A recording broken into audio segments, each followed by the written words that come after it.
Vous avez semé vos pétunias avec amour, mais maintenant, vous avez une forêt de longues tiges chétives qui cherchent désespérément la lumière. C'est frustrant, n'est-ce pas? Et si je vous disais que le problème n'est pas votre main verte, mais une seule erreur cruciale que presque tout le monde commet? Dans cette vidéo, on va dévoiler le véritable secret des horticulteurs pour obtenir des plants de pétunias si denses et robustes que vos voisins vous demanderont votre truc. Restez bien jusqu'à la fin, car la technique la plus importante est souvent la plus contre-intuitive. Vous risquez d'être très surpris par ce qui fait vraiment la différence entre une plantule qui s'étire et une future championne de la floraison. Préparez-vous à transformer votre approche du semis de pétunia pour toujours. C'est parti. Avant de plonger dans les solutions, comprenons bien notre ennemi. Ce phénomène, où vos plants s'étirent, s'allongent démesurément et s'affaiblissent, porte un nom, l'étiolement. Ce n'est pas une maladie, mais un cri de détresse de la plante. Elle vous dit littéralement « Au secours, j'ai désespérément besoin de plus de lumière pour survivre et faire ma photosynthèse. » En réponse à ce manque, elle concentre toute son énergie à grandir en hauteur, en quête d'une source lumineuse plus intense, au détriment de son développement structurel. Les feuilles restent petites et pâles, la tige était fine et fragile. Mais attention, la réponse simpliste qui consiste à simplement coller le pot contre une vitre est souvent une fausse bonne idée. Le secret d'un plant trapu et vigoureux réside dans un équilibre parfait entre plusieurs facteurs, un peu comme une recette de pâtisserie complexe. Un seul ingrédient mal dosé, que ce soit la lumière, la chaleur ou l'eau, et toute la structure s'effondre. Notre mission aujourd'hui est donc de devenir de véritables chefs étoilés pour nos pétunias. Commençons par le coupable numéro 1, celui qui est responsable de 90% des cas d'étiolement, le manque de lumière. Pour une jeune plantule de pétunia, la lumière n'est pas juste une option, c'est sa nourriture principale. C'est le carburant qui alimente la photosynthèse, le processus qui lui permet de créer des sucres et de construire des tissus solides. Quand la lumière est insuffisante, la plante panique. Elle active un mode de survie qui lui ordonne de s'étirer le plus vite possible vers le haut, en espérant percer une canopée imaginaire pour trouver le soleil. Elle sacrifie tout pour cette course verticale, l'épaisseur de sa tige, le développement de ses racines et la taille de ses feuilles. Le résultat est cette tige longue et fragile que nous connaissons tous. Il ne s'agit pas seulement de la durée d'éclairage, mais surtout de son intensité. Une lumière faible et lointaine ne suffit pas. La plantule a besoin d'un signal lumineux fort et direct pour comprendre qu'elle peut se concentrer sur un développement équilibré et buissonnant, plutôt que sur une croissance désespérée. Alors, vous vous dites peut-être, mais mes semis sont juste devant la plus grande fenêtre de la maison, plein sud. C'est là que réside le plus grand mythe du jardinier d'intérieur. Ce que nous percevons comme une lumière vive est souvent très insuffisant pour une jeune pousse avide d'énergie. Même derrière la vitre la plus propre, l'intensité lumineuse peut être réduite de 50% ou plus. De plus, la durée d'ensoleillement direct en fin d'hiver ou au début du printemps est souvent trop courte. Quelques heures de soleil direct ne compensent pas une journée entière de faible luminosité. Pensez-y. À l'extérieur, la plante reçoit la lumière du ciel entier, pas seulement d'un rectangle de verre. Le simple fait de reculer de quelques centimètres du rebord de la fenêtre peut diminuer l'intensité lumineuse de façon exponentielle. Et n'oublions pas les jours nuageux. Pour un pétunia, un rebord de fenêtre est souvent l'équivalent d'une diète sévère. C'est suffisant pour survivre, mais absolument pas pour prospérer et devenir un plant robuste. Puisque le rebord de la fenêtre est souvent un piège, quelle est la solution? Elle est simple et accessible. L'éclairage artificiel. N'ayez pas peur, il ne s'agit pas d'installer un équipement de laboratoire hors de prix. Aujourd'hui, l'éclairage horticole est devenu très abordable et facile à utiliser. On parle principalement de deux technologies, les tubes fluorescents type néon et les lampes à LED. Les tubes fluorescents, notamment les modèles T5, ont longtemps été la norme. Ils sont efficaces et peu coûteux, mais ils chauffent un peu et leur spectre n'était pas toujours optimisé. La véritable révolution, ce sont les LED horticoles. Elles consomment très peu d'électricité, ne chauffent quasiment pas, ce qui permet de les approcher très près des plantes. Et surtout, elles peuvent être conçues pour émettre un spectre lumineux parfaitement adapté aux besoins des semis. Un simple panneau LED ou même une barre lumineuse placée au-dessus de votre terrine de semis changera radicalement la donne. C'est l'investissement le plus rentable que vous puissiez faire pour garantir des semis réussis année après année. Maintenant que nous avons décidé d'utiliser une lumière artificielle, parlons d'un détail crucial, le spectre lumineux. Toutes les lumières ne se valent pas aux yeux d'une plante. La lumière du soleil était composée de toutes les couleurs de l'arc-en-ciel, mais les plantes utilisent principalement le bleu et le rouge. La lumière dans le spectre bleu favorise le développement végétatif, c'est-à-dire la croissance des feuilles et des tiges courtes et robustes. C'est exactement ce que nous voulons pour nos jeunes semis de pétunia. La lumière dans le spectre rouge, quant à elle, stimule la floraison et l'étirement de la tige. Pour des semis, un excès de rouge peut donc être contre-productif. Lorsque vous choisissez une lampe horticole, cherchez une mention spectre complet ou lumière du jour avec une température de couleur élevée autour de 6500 Kelvin. Cette lumière, froide et blanche, est riche en bleu et imite parfaitement la lumière d'une journée de printemps ensoleillée. C'est le signal ultime pour dire à vos pétunias « Pas la peine de vous étirer, le soleil est juste là.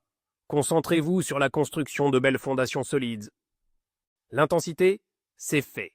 Le spectre, c'est fait. Parlons maintenant de la durée. Combien de temps faut-il laisser la lumière allumée? Les pétunias, comme beaucoup de plantes à fleurs, sont de grands amateurs de lumière.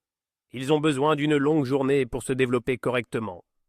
Pour des semis en pleine croissance, la recommandation est de leur offrir entre 14 et 16 heures de lumière intense par jour. Oui, vous avez bien entendu, 16 heures, cela peut sembler énorme, mais c'est ce qui simule les longues journées de la fin du printemps et du début de l'été, leur période de croissance maximale. Il est tout aussi important de leur donner une période de nuit. Ne laissez pas la lumière allumée 24 heures sur 24. Cette période d'obscurité, d'environ 8 heures, est essentielle pour que la plante puisse respirer et métaboliser les sucres qu'elle a produits pendant la journée. Le moyen le plus simple de gérer cela sans y penser est d'utiliser une simple prise minuteur. Vous le programmez une fois et il s'occupera d'allumer et d'éteindre vos lampes automatiquement chaque jour. C'est la régularité qui paie. Voici un paramètre souvent négligé mais absolument fondamental. La distance entre la source lumineuse et le sommet de vos plantules. C'est ici que beaucoup de jardiniers, même ceux qui utilisent un éclairage artificiel, font une erreur. La loi de l'inverse du carré s'applique. Si vous doublez la distance entre la lampe et la plante, l'intensité lumineuse que reçoit la plante est divisée par 4. C'est énorme. Votre lampe horticole doit être placée très très près de vos semis. Pour des tubes fluorescents ou des LED qui ne chauffent pas beaucoup, on parle d'une distance de 5 à 10 cm, seulement au-dessus de la cime des plantes. Pas 50, pas 30, mais 5 à 10. C'est ce qui garantit une intensité maximale et empêche toute tentation d'étiolement. Cela signifie que vous devrez ajuster la hauteur de votre lampe régulièrement, au fur et à mesure que vos semis grandissent. Accrochez votre système d'éclairage à des chaînettes ou à un système réglable pour pouvoir le remonter facilement toutes les semaines. C'est ce contact quasi permanent avec une lumière intense qui va forger des plants trapus. Passons maintenant au deuxième facteur le plus important après la lumière, la température. Et là encore, une idée reçue à la vie dure. On a tendance à penser que les bébés plantes ont besoin de beaucoup de chaleur, d'un environnement douillet pour bien démarrer. C'est vrai pour la germination, où une chaleur de 22 à 24 degrés Celsius est idéale. Mais dès que les premières feuilles apparaissent, c'est une toute autre histoire. Une température ambiante trop élevée, typiquement celle de nos maisons chauffées à 20 ou 21 degrés, est une véritable incitation à l'étiolement. Pourquoi? Parce que la chaleur accélère le métabolisme de la plante et stimule sa croissance. Si cette croissance rapide n'est pas accompagnée d'une lumière ultra intense, la plante va pousser vite, mais en hauteur et en fragilité. Elle s'étire. Une température plus fraîche, au contraire, ralentit la croissance, ce qui permet à la plante de se développer de manière plus compacte et robuste. C'est le combo chaleur et lumière insuffisante qui est absolument fatal pour les semis de pétunia. Il faut donc distinguer deux phases avec deux besoins en température très différents. La première phase est la germination, de la mise en terre de la graine jusqu'à l'apparition des deux premières petites feuilles qu'on appelle les cotylédons. Durant cette période, la chaleur est votre amie. Une température constante entre 22 et 24 degrés est parfaite. Vous pouvez l'obtenir en plaçant votre terrine sur un tapis chauffant spécial semis ou simplement dans la pièce la plus chaude de la maison. Mais, et c'est le point crucial, dès que vous voyez apparaître la verdure, il faut changer radicalement de stratégie. C'est le début de la deuxième phase, la croissance de la plantule. À ce moment-là, il faut faire baisser la température. L'idéal est de viser une température diurne d'environ 16 à 18 degrés Celsius et une température nocturne encore un peu plus fraîche, autour de 12 à 14 degrés. Cette différence de température entre le jour et la nuit, appelée le DIF, est un signal puissant pour la plante qui l'encourage à rester compacte. D'accord, mais comment obtenir une température de 16 degrés dans une maison chauffée à 21 ? C'est le défi.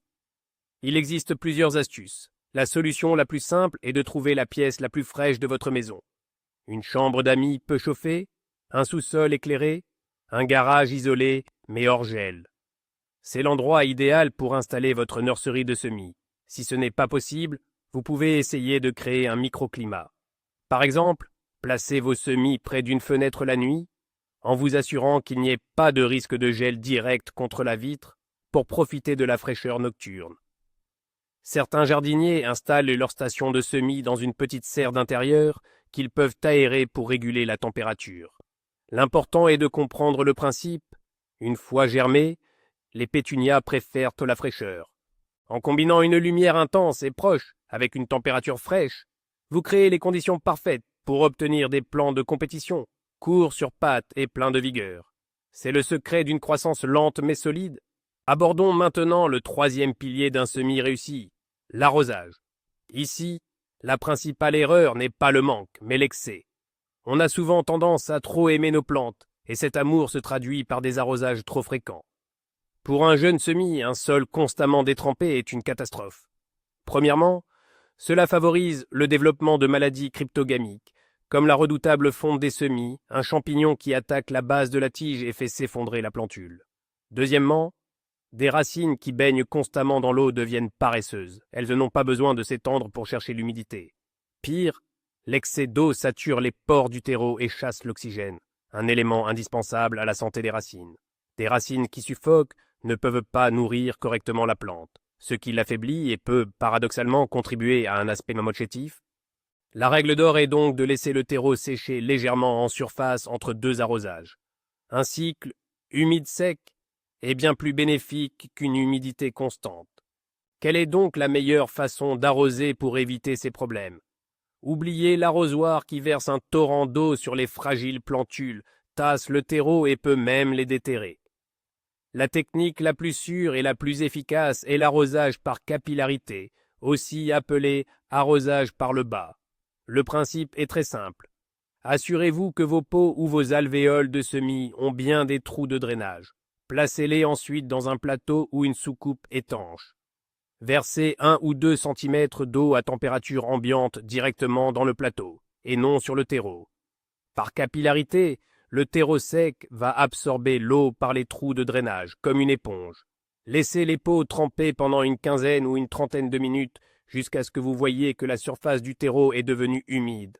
Ensuite, et c'est très important, retirez les pots du plateau et laissez-les bien s'égoutter. Cette méthode garantit que toute la motte est humidifiée de manière uniforme, sans jamais détremper la surface ni mouiller le feuillage, tout en encourageant les racines à plonger vers le bas pour chercher l'eau. La question qui tue est donc, quand arroser exactement ? Il n'y a pas de calendrier fixe, comme tous les 2 jours. La fréquence dépend de la température, de l'humidité de l'air, de la taille des plants et du volume du pot. Il faut apprendre à observer. La méthode la plus fiable est de soupeser le pot. Prenez l'habitude de soulever un pot juste après un arrosage complet et égoutter. Mémorisez ce poids. Soulevez-le à nouveau chaque jour. Vous sentirez très distinctement qu'il devient de plus en plus léger à mesure que l'eau s'évapore et est consommée par la plante. Quand le pot vous semble significativement plus léger, il est temps d'arroser. Une autre technique est le test du doigt. Touchez la surface du terreau. Si elle est encore humide, attendez. Si elle est sèche au toucher sur un bon centimètre de profondeur, vous pouvez arroser. Visuellement, un terreau qui s'éclaircit est aussi un bon indicateur. Apprendre à reconnaître les signes d'une plante qui a soif, sans attendre qu'elle ne fane, est une compétence clé du jardinier. Mieux vaut un léger stress hydrique qu'un excès d'eau permanent. Un autre élément souvent totalement ignoré est la circulation de l'air.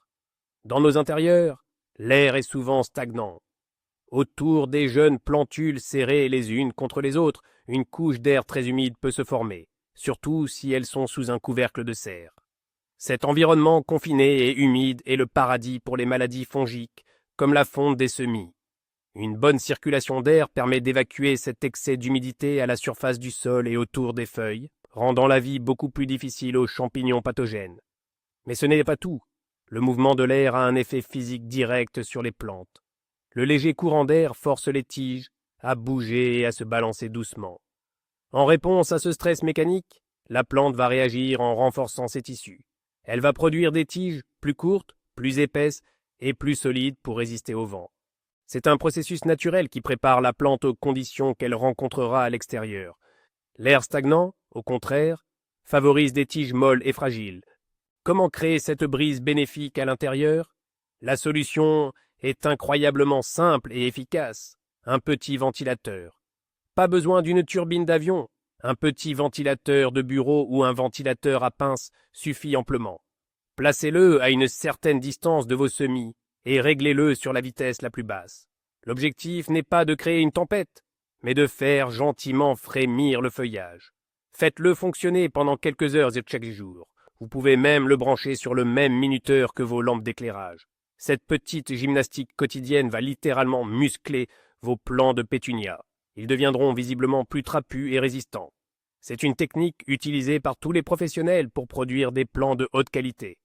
En plus de renforcer les tiges, le ventilateur aidera à sécher la surface du terreau plus rapidement, réduisant encore le risque de maladie. C'est une petite action avec des bénéfices énormes pour la vigueur de vos futurs champions. Parlons maintenant nourriture. Les graines contiennent une petite réserve d'énergie pour permettre à la plantule de germer et de développer ses premières feuilles, les cotylédons. Mais cette réserve est très limitée. Dès que les premières vraies feuilles apparaissent, celles qui ressemblent aux feuilles de pétunia adultes, la plante commence à avoir besoin de nutriments externes pour soutenir sa croissance. C'est le moment de commencer une fertilisation très légère. Il est crucial de ne pas fertiliser trop tôt, car cela pourrait brûler les racines naissantes et fragiles. Attendez donc l'apparition de la première ou de la deuxième paire de vraies feuilles. Utilisez un engrais liquide équilibré comme un 20-20-20 ou un engrais spécial semis. La clé est de le diluer énormément. La recommandation habituelle est d'utiliser le quart, voire le huitième, de la dose recommandée sur l'emballage.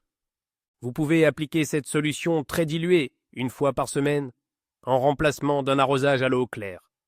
Cette alimentation légère et régulière donnera à vos plants le coup de pouce nécessaire pour développer un feuillage bien vert et un système racinaire robuste.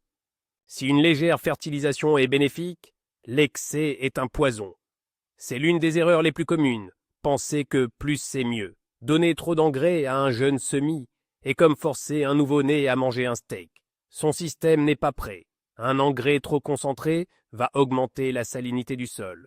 Cette concentration élevée en sels minéraux va littéralement brûler les racines par un phénomène d'osmose, aspirant l'eau hors des cellules racinaires. Les symptômes d'une surfertilisation peuvent être des feuilles qui jaunissent ou brunissent sur les bords, un flétrissement général de la plante, même si le sol est humide, et un arrêt de la croissance. Dans les cas graves, c'est la mort assurée. C'est pourquoi il faut toujours sous-doser plutôt que surdoser. Rappelez-vous que vos plantules sont dans un petit volume de terreau qui peut rapidement devenir saturé en sel. Mieux vaut une approche peu et souvent avec une solution très diluée. Soyez patient, une croissance saine est une croissance équilibrée, pas une course forcée. Nous arrivons maintenant à l'étape la plus active et, pour beaucoup, la plus effrayante, le pincement. C'est pourtant l'une des techniques les plus puissantes pour transformer un plant de pétunia qui file en un buisson dense et ramifié. Le pétunia, comme beaucoup de plantes, a une tendance naturelle à la dominance apicale. Cela signifie que le bourgeon situé tout en haut de la tige principale produit des hormones qui empêchent les bourgeons situés plus bas à l'aisselle des feuilles de se développer. La plante privilégie la croissance en hauteur. Le pincement consiste simplement à couper ou à pincer cette tête, ce bourgeon terminal. En faisant cela, vous supprimez la source d'hormones inhibitrices. Le signal est alors envoyé aux bourgeons latéraux endormis. La voie est libre, réveillez-vous. En réponse, 2 ou plusieurs nouvelles tiges vont commencer à pousser à partir des aisselles des feuilles inférieures. Vous venez de forcer la plante à se ramifier. Au lieu d'une seule tige qui monte, vous en aurez 2, puis 4, et ainsi de suite. Alors, concrètement, comment et quand pincer? N'ayez pas peur, c'est très simple. Attendez que votre plant de pétunia ait développé entre 4 et 6 vraies feuilles. Il doit être assez grand pour supporter l'opération, mesurant peut-être 5 à 8 cm de haut. Avec vos ongles propres, ou une petite paire de ciseaux désinfectés, pincez simplement la partie supérieure de la tige principale. Juste au-dessus d'une paire de feuilles, vous allez retirer le bourgeon terminal et peut-être la plus petite paire de feuilles du haut. Ça peut faire mal au cœur de couper une partie de la plante qu'on a mis tant de soin à faire pousser, mais croyez-moi, c'est un mal pour un bien. Dans la semaine qui suit, vous verrez apparaître de nouvelles pousses à la base des feuilles restantes. Une fois que ces nouvelles tiges auront elles-mêmes développé 4 ou 6 feuilles, vous pourrez les pincer à leur tour. Chaque pincement double le nombre de tiges et donc le nombre de futures fleurs. C'est ainsi que l'on obtient des potées incroyablement denses et fleuries. On pourrait se demander si le choix du terreau a un impact sur l'étiolement. La réponse est oui, de manière indirecte. Un bon terreau à semis doit avoir des qualités très spécifiques. Il doit être très fin pour assurer un bon contact avec la petite graine. Il doit être stérile pour éviter les maladies comme la fonte des semis. Et surtout, il doit être extrêmement drainant. Un terreau lourd, argileux et qui retient trop l'eau va créer un environnement racinaire asphyxiant, comme nous l'avons vu. Des racines en mauvaise santé ne peuvent pas soutenir une croissance saine et vigoureuse. Un terreau trop riche en nutriments peut également être un problème pour les très jeunes pousses, risquant de brûler les racines. Optez toujours pour un terreau spécifiquement formulé pour les semis. Il est léger, souvent à base de tourbe, de perlite et de vermiculite, ce qui assure un équilibre parfait entre rétention d'eau et aération. Un bon drainage permet au cycle humide-sec de s'établir correctement, favorisant un système racinaire fort qui est la fondation indispensable d'un plant trapu. Enfin, après avoir suivi tous ces conseils, vous avez obtenu de magnifiques plants de pétunia, trapus, verts et bien ramifiés. Mais le travail n'est pas fini. Il reste une dernière étape cruciale avant la plantation en extérieur, l'endurcissement ou l'acclimatation. Vos plants ont grandi dans un environnement contrôlé et protégé.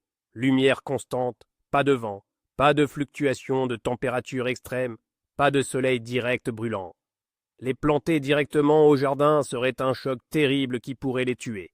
Il faut les habituer progressivement aux conditions extérieures. Commencez environ 1 à 2 semaines avant la date de plantation prévue, après tout risque de gel. Le premier jour, sortez-les à l'ombre et à l'abri du vent pendant 1 heure seulement. Le lendemain, 2 heures. Augmentez progressivement la durée et exposez-les petit à petit au soleil direct, d'abord le soleil doux du matin. Rentrez-les chaque nuit. Ce processus va épaissir la cuticule de leurs feuilles pour les protéger du soleil et renforcer leurs tiges pour résister au vent. C'est l'ultime entraînement pour qu'ils soient prêts à conquérir le jardin. Voilà, le grand mystère est maintenant levé. Le secret d'une cascade de pétunia ne réside finalement pas dans un engrais miracle ou un truc de grand-mère, mais dans la maîtrise d'une recette précise dès le départ. C'est cette alchimie parfaite entre une lumière intense et très proche, une température fraîche après la germination, un arrosage par le bas et contrôlé, une légère brise pour les fortifier et surtout l'art de pincer sans hésitation qui fait toute la différence. Chacun de ces éléments, pris séparément, a son importance, mais c'est leur combinaison qui transforme une tige fragile et étiolée en une véritable usine à fleurs, dense et robuste. Vous avez maintenant toutes les connaissances des professionnels pour ne plus jamais rater vos semis. Merci infiniment d'avoir regardé cette vidéo jusqu'au bout. Si vous avez appris quelque chose aujourd'hui, montrez-le avec un grand pouce bleu et bien sûr, abonnez-vous et activez la cloche pour ne pas manquer nos prochains conseils jardinage. Et maintenant, j'ai une question pour vous. Quelle est la plus grande difficulté que vous rencontrez habituellement avec vos semis? Racontez-moi tout dans les commentaires. J'ai vraiment hâte de vous lire et d'échanger avec vous.